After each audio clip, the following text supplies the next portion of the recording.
the top 5 team needs for the Detroit Lions for the 2024 offseason.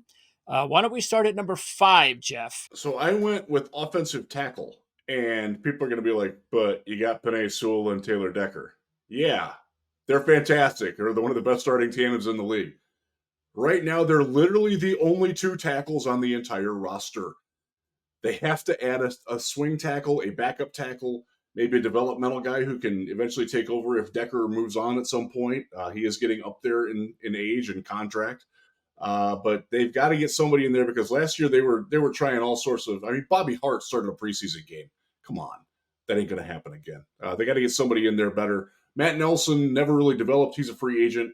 So, yeah, they do need that. If you're a playoff team and you are dependent on the offensive line the way the Lions are and you don't have a backup, you're asking for trouble. So they do need that. Offseason need number 4. I went defensive tackle here. Somebody that can play with Alim McNeil on the inside.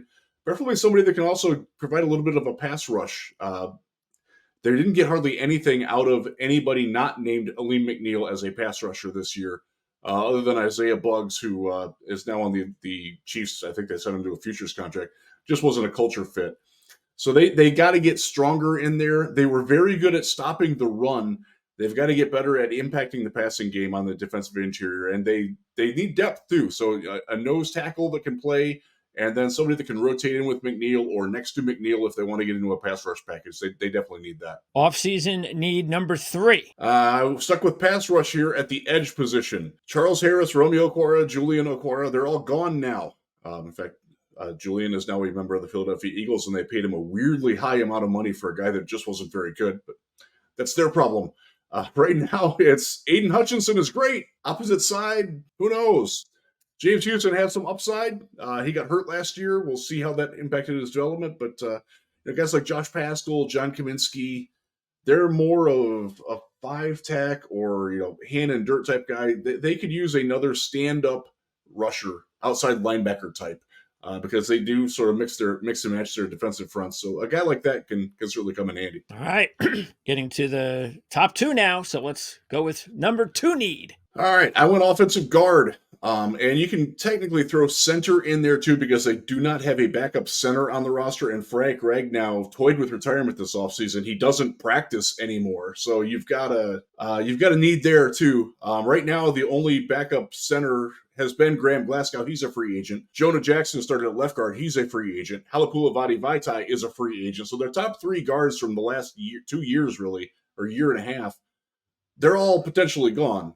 I expect Glasgow to be back. I think most people do. Not sure about Jackson. And again, they've gotten 0 depth. Colby Sorsdal, the 5th-round pick last year, was a tackle at William & Mary. They tried to make him into a guard. It's a work in progress. It's not going poorly, so they've got something, but they've got to get better than. I mean, this is a team that started Kayode Awosika down the stretch when there were some injuries. That if you're a Super Bowl contender that is your offense is predicated on having a great offensive line, you can't have Kayode Awosika starting playoff games. You just can't. The number 1 need for the Detroit Lions, I'm going to guess. I'm going to say, I think it's pretty obvious, actually. I'm going to say it's cornerback. Absolutely. Specifically outside cornerback. Brian Branch is really good in the slot. And they actually have a little bit of depth there, too. But outside cornerback was it was awful. Just awful. And I don't mean... They signed Cam Sutton last season. He got pushed up too high on the depth chart. Emmanuel Moseley signed, got hurt, played 2 snaps before he tore his other ACL. Jerry Jacobs got hurt. He didn't necessarily progress the way they wanted. This is a team that is in need of 2 new outside starting cornerbacks right away. If Cam Sutton is starting again on the outside, a lot of fans are going to be pretty upset. I think he can compete to be the number 2 cornerback. But number 1 isn't on this team, and number 2/3 isn't on this team right now. So they've got a lot of work to do there.